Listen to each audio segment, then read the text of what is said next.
아멘. 여러분, 온 국민의 가슴을 울리게 하는 한 노래가 있죠. 그 노래는 바로 어머니의 마음이라는 노래입니다. 가사는 이렇습니다. 나실제 괴로움 다 잊으시고 기르실제 밤낮으로 애쓰는 마음 진자리 마른 자리 갈아 니시며 손발이 닳도록 고생하시네. 하늘 아래 그 무엇이 넓다 하리요. 어머님의 희생은 가히 없어라. 여러분, 가사를 불러드리니까 부르고 싶죠? 부르고 싶죠? 한번 불러볼까요? 여러분, 가사를 생각하면서 나실제 괴로움 다 잊으시고 기르실제 밤낮으로 애쓰는 마음 진자리 마른 자리 가라니시며 손발이 닳도록 고생하시네. 하늘 아래 그 무엇이 넓다 하리요. 어머님의 희생은 가히 없어라. 예, 어머님의 희생은 가히 없다라고 말합니다. 가히 없다라는 말은 끝이 없다라는 말입니다. 우리가 왜 어머님의 마음에 이 노래를 부를 때 우리의 가슴이 뭉클한 그 이유가 무엇일까요? 그것은 어머님의 희생이 있기 때문입니다. 어머님의 따뜻한 사랑이 있기 때문에 이 노래를 부르면 한국에 있는 모든 국민들이 눈물을 흘린다라는 것입니다. 제가 청년부 사역을 오래 해서 가끔 청년들의 소식을 듣게 됩니다. 목사님, 이제 우리 결혼을 합니다. 아, 그래, 축하한다. 기도해줘요. 그리고 이제 1년이 지나고 나면 또 이제 연락이 옵니다. 목사님, 우리가 드디어 이제 출산을 합니다. 축하해 주십시오. 그래, 아, 그래. 이리 와라, 기도해 줄게. 그리고 이제 출산하고 난 다음에 교회를 다니다 보면 청년들을 만나게 되는데 요즘 잘 지내고 있냐? 그러니까 목사님, 요즘 너무 힘들어요. 결혼해서 너무 힘들어요. 왜 결혼하면 더 좋지? 그러니까 목사님, 애를 하면 낳는데 있잖아요. 새벽에 애가 잠을 안 자요. 새벽에 잠을 안 자니까 아내랑 저랑 얼레고 달래고 아니면 잘까 잠 좀 이렇게 좀 들었다 싶어서 자리에 눕혀놓으면 깨고 자지 않아요. 그래서 잠 못 자고 직장에 가는데요. 직장에 가서도 졸고요. 집에 와서도 졸아요. 그래서 목사님 요즘 피곤해요. 아이고, 이제 힘들겠다. 근데 목사님, 하나 깨달은 것이 있어요. 내가 밤잠을 안 자면서 아이를 한번 길러보니까 우리 엄마 아빠가 저를 기르면서 얼마나 고생했는지 그 감사한 마음, 그 은혜를 조금 알겠더래요. 여러분, 은혜를 알게 되면 사랑합니다, 감사합니다라는 말이 나온다라는 것입니다. 우리가 그 은혜를 모르게 되면 감사합니다, 사랑합니다 라는 말보다가 원망하고 불평밖에 나오지 않는다라는 겁니다. 우리의 신앙도 마찬가지입니다. 오늘 이스라엘 백성들을 보면 그것을 알 수 있어요. 이스라엘 백성들이 출애굽한 지가 1년 1개월 5일이 지났습니다.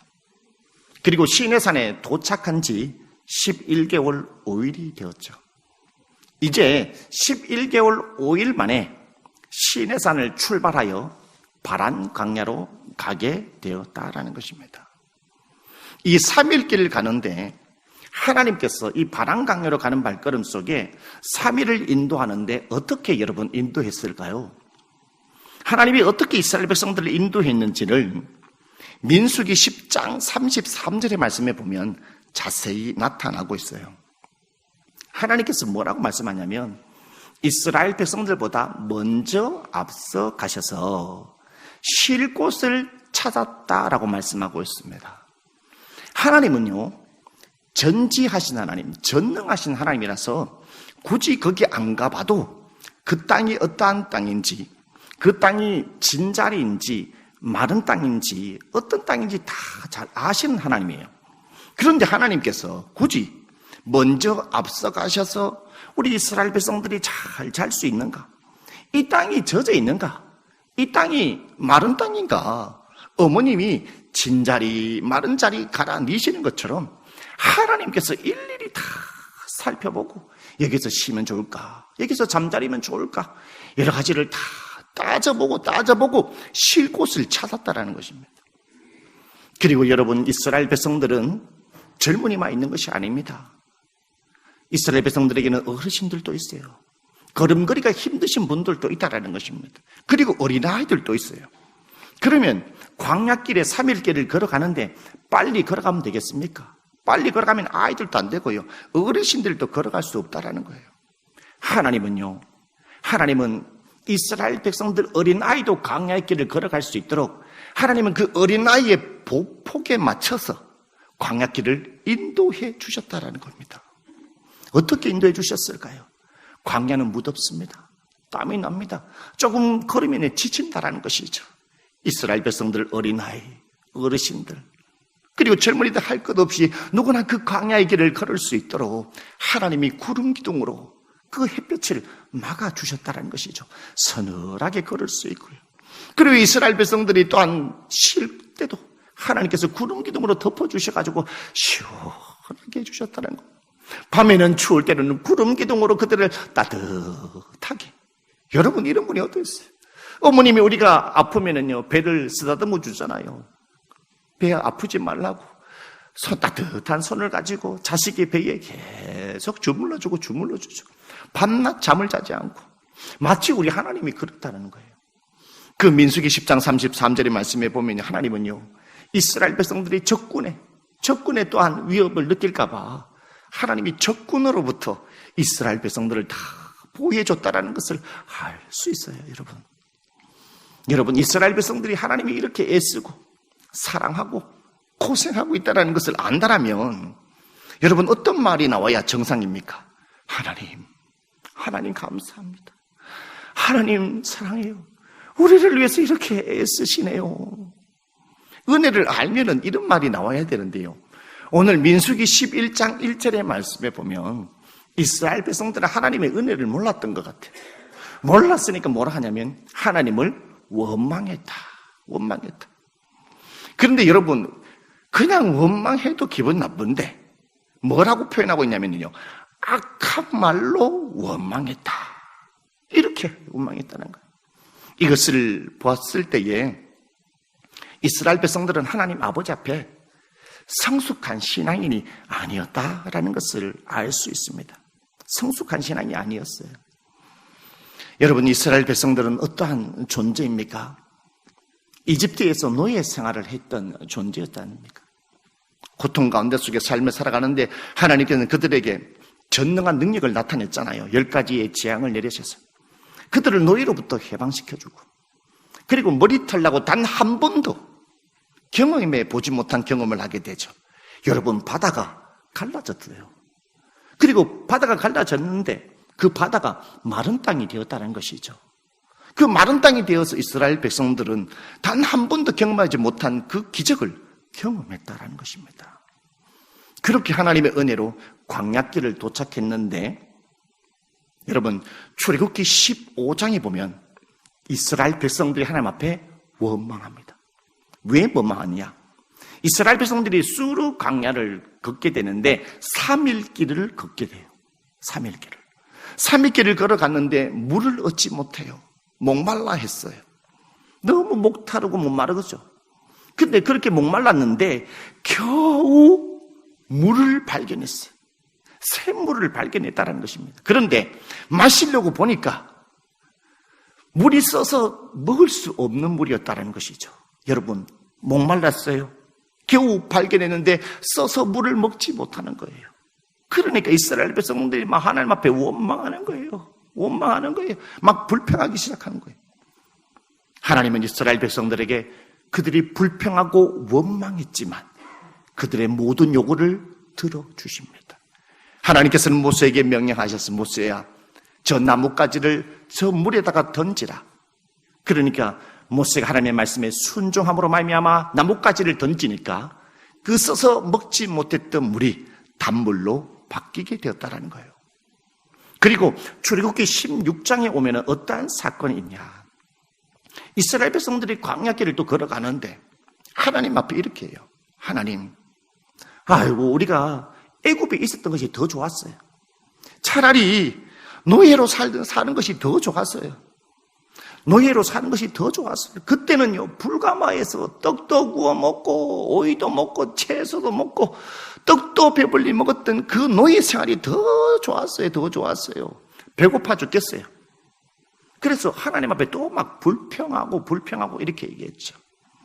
어떻게 했을까요? 하나님은 이스라엘 백성들의 그 불평하는 그 모든 소리를 들으시고 다 들으시고 하나님께서는 그들을 거절하지 아니하시고 그들의 요구대로 하나님은 만나를 내려주셨다라는 것입니다. 하나님은 불평했는데도 그 불평을 다 받아주시고 징계하지 아니하셨다라는 것입니다. 그런데 여러분, 출애굽기 15장과 16장에 똑같이 불평했는데 하나님은 징계하지 않았어요. 그런데 오늘 민수기 11장의 말씀을 살펴보십시오. 이스라엘 백성들은 지금 시내 산을 떠나 바란 광야로 3일 길을 걸어가고 있는 상황입니다. 걸어가니까 얼마나 힘들겠습니까? 왜 힘들까요? 1년 동안의 시내산의 삶을 살아가면서 단 한 번도 행군을 해본 적이 없어요. 1년 동안에 편안하게 하나님께서 만나를 내려주면 먹고 편안하게 잠자고 삶을 살아가고 부족함이 없이 이스라엘 백성들의 삶을 살아갔다는 것입니다. 그런데 1년 동안 그렇게 편안하게 삶을 살아가다가 이제 시내산에서 출발해가지고 3일 길 광야의 길을 걸어가는 데 속에 있었다라는 것이죠. 그러니까 얼마나 배가 고프겠습니까? 어떤 마음을 들었을까요? 여러분 피곤할 때 뭐가 땡기죠? 피곤할 때 뭐가 땡겨요? 당이 땡기지 않습니까? 일하다가 피곤하게 되면 사탕도 먹게 되고 과자도 먹게 되고 뭔가 땡긴다는 것입니다. 그래서 이스라엘 백성들이 광야 3일길을 걸어가는데 어떻게 불평하냐? 하나님, 떡 가지고는 안 되겠습니다. 떡 가지고는 안 되겠어요. 떡 가지고는 이 광야 3일길을 도저히 걸어갈 수 없어요. 하나님, 뭔가 이빨에 고기가 껴야만이, 하나님 이빨에 고기가 좀 껴야만이 이 광야길을 좀 걸어갈 수 있을 텐데 고기 좀 먹었으면 좋겠습니다. 고기 좀 먹었으면.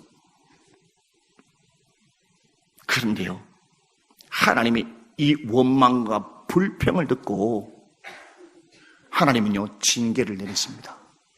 오늘 1절 하반부에 보십시오. 서두에는 그들이 악한 말로 원망했다 나타나는데 하나님께서는 이스라엘 백성의 진영 끝에 불로 징계를 내리는 것을 볼 수 있습니다. 그 불이 붙어서 이스라엘 백성들을 다 죽을 수도 있습니다.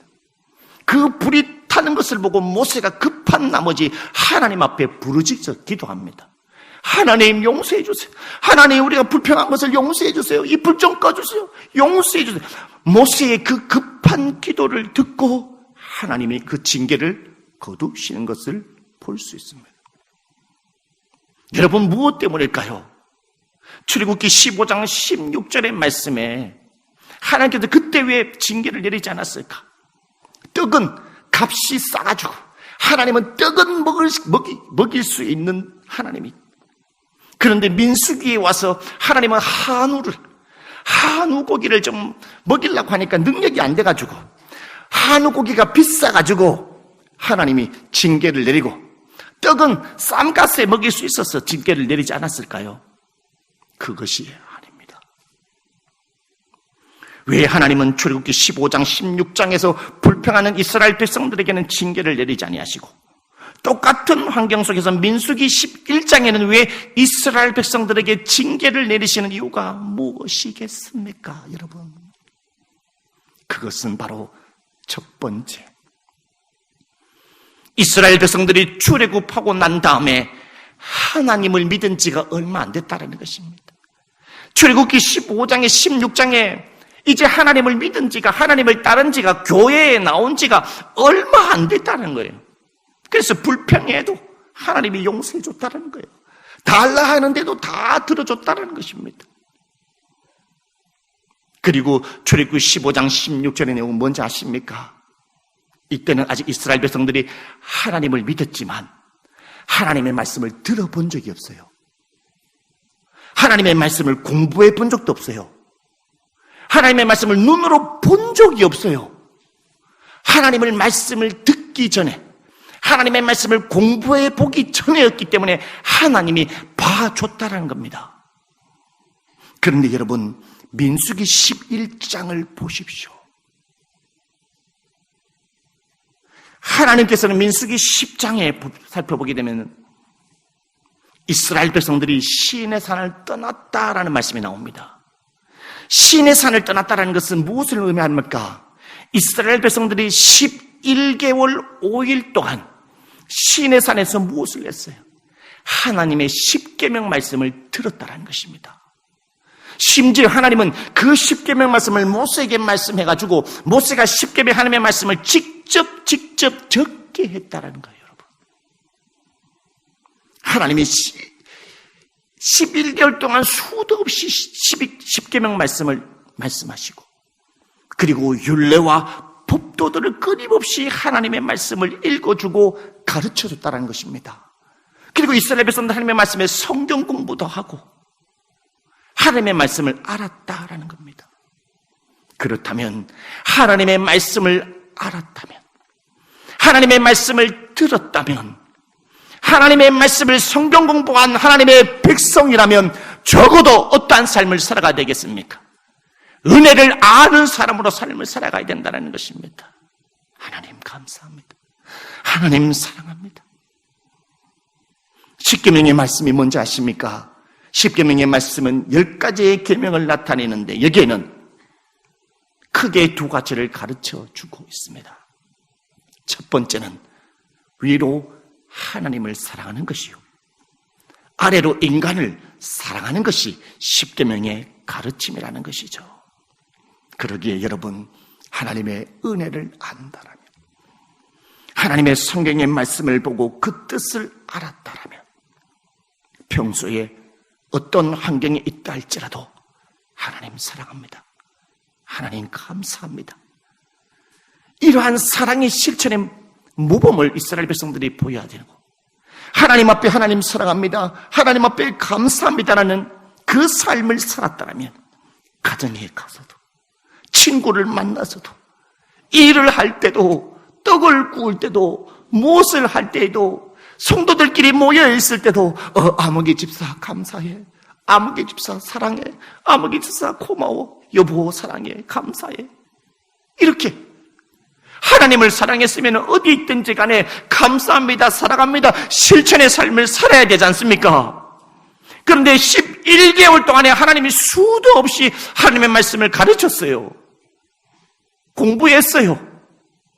그런데 하나님의 말씀을 들었음에도 불구하고 이스라엘 백성들이 순종하지 않으냐고 환경을 탓하고 딴 사람 탓하라고 원망하고 불평하니까 하나님이 뭐라고요? 징계했다라는 것입니다.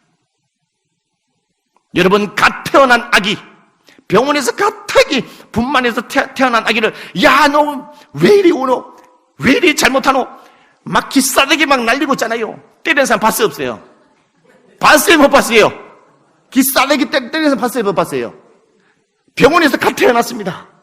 왜 이리 말 잘 안 들었노? 못 봤지 않습니까? 어느 정도 커야 부모님이 야당친다는 것이죠. 하나님의 마음이 그렇다라는 것입니다. 여러분은 어떠한 삶을 살아가고 있습니까?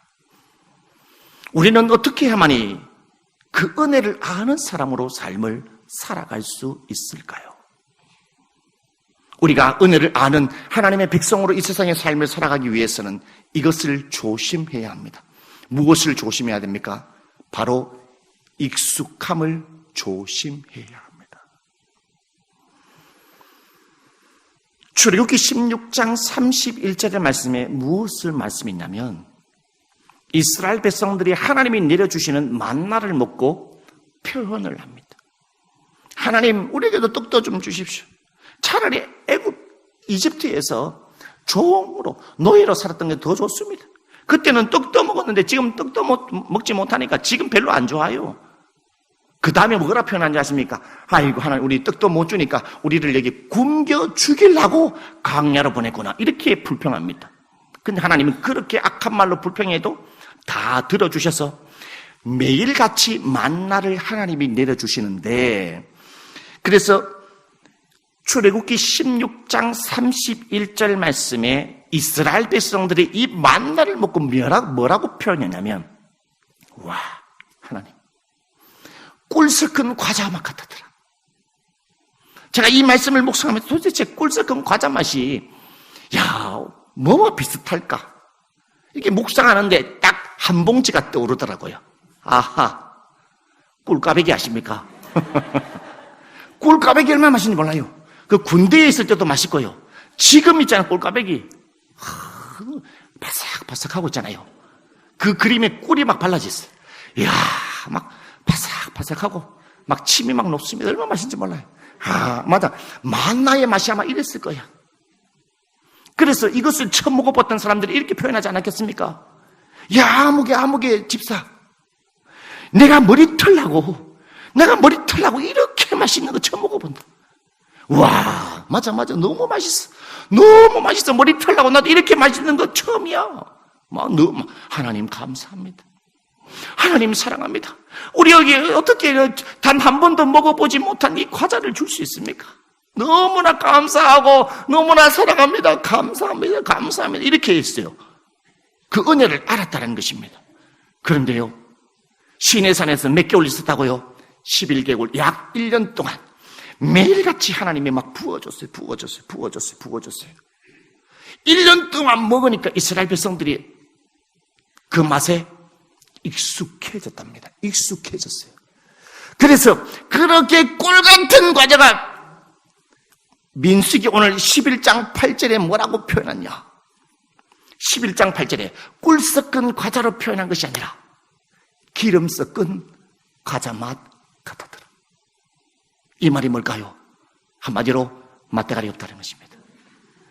하나님 질렸어요. 여러분, 치킨도 한 마리 먹을 때, 한두 마리 먹을 때 맛있죠? 치킨 막 3마리, 4마리 갖다 줘봐요. 어때요? 느끼하지 않습니까? 이스라엘 백성들의 표현이, 하나님 느끼해요. 더 이상 못 먹겠어요. 맛대가리도 없고요. 느끼해요. 고기 좀 주이소, 하나님. 고기 좀. 여러분, 익숙하니까 이 말이 뭘까요? 내가 지금 만나를 받아 먹는 것이, 매일 부족함 없이 만나를 먹는 것이 있잖아요. 이스라엘 백성들은요, 당연한 것처럼 생각했다는 것입니다. 당연한 게 아닙니다. 이 만나는 이스라엘 백성들에게 내려주신 뭐라고요? 하나님의 선물입니다. 당연한 것이 아닙니다. 하나님의 선물을 받고 광야에서 정말 부족함이 없이 삶을 살아갔던 이스라엘 백성들, 당연한 듯이 불평하고 있다는 것입니다. 오늘 우리의 모습이 아닙니까? 오늘 여러분이 그 자리에 가정에서 삶을 살아가는 것이 당연한 것이 아닙니다. 여러분의 부모님의 희생, 부모님의 따뜻한 사랑, 그것이 있었기 때문에 오늘 여러분이 그 자리에 앉아 있습니다. 당연한 것이 아니라는 것입니다. 오늘 우리가 하나님의 아들과 하나님의 딸로 이 자리에 예배를 드리고 찬송 부르고 이 좋은 환경에서 예배를 드릴 수 있는 것은 당연한 것이 아닙니다. 예수님께서 십자가에 못 박혀 죽었기 때문에, 예수님의 희생이 있었기 때문에, 예수님의 사랑이 있었기 때문에, 예수님의 섬김과 헌신이 있었기 때문에, 예수님이 저와 여러분을 불러주셨기 때문에 오늘 이 자리에 있는 겁니다. 여러분, 당연한 것이 아니라는 것입니다, 여러분. 그러나 우리는 삶을 살아가면서 있잖아요, 당연한 듯이 생각할 때가 너무나 많아요. 이스라엘 백성들이 그랬다는 것입니다.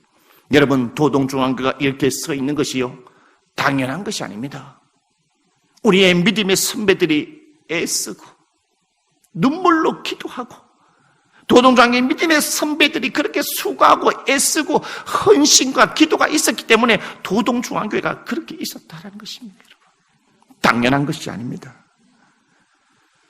CCM곡 중에 은혜라는 CCM곡의 찬양곡이 있습니다. 가사를 한번 제가 읽어드리겠습니다.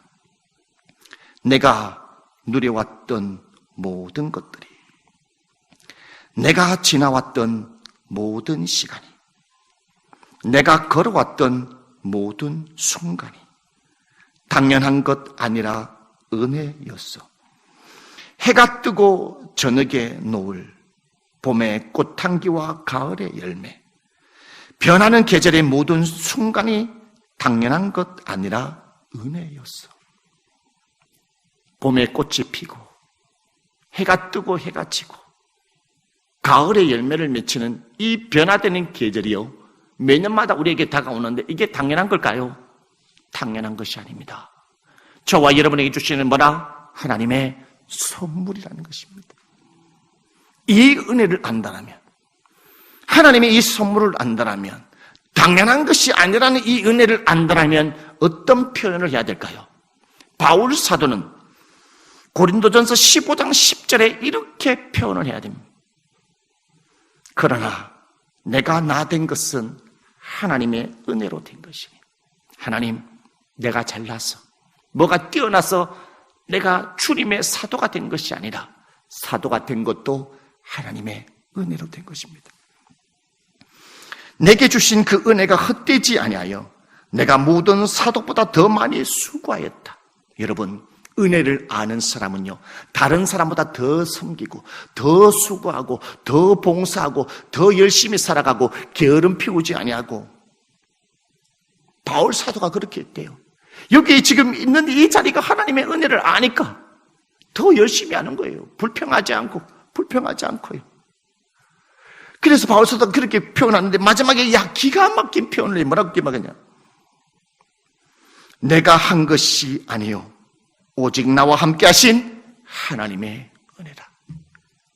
하나님의 은혜 때문에 감사해서 사랑해서 다른 사람들보다 더 많이 수고하고 헌신했는데 이 모든 봉사 또한 할 수 있었던 것이 하나님의 은혜라고 표현하고 있다는 것입니다. 할렐루야. 오늘 저와 여러분도 오늘 바울 사도처럼 여러분 하나님의 은혜를 아는 하나님의 백성이 되시기를 바라겠습니다. 여러분의 가정에서도, 여러분의 직장에서도, 교회에서도 하나님의 은혜를 아는 사람으로서의 하나님을 기쁘시게 하고, 여러분의 곁에 있는 가족들과 수많은 사람들을 행복하게 만드는 그와 같은 하나님의 자녀가 되시기를 주님의 이름으로 축복합니다. 할렐루야.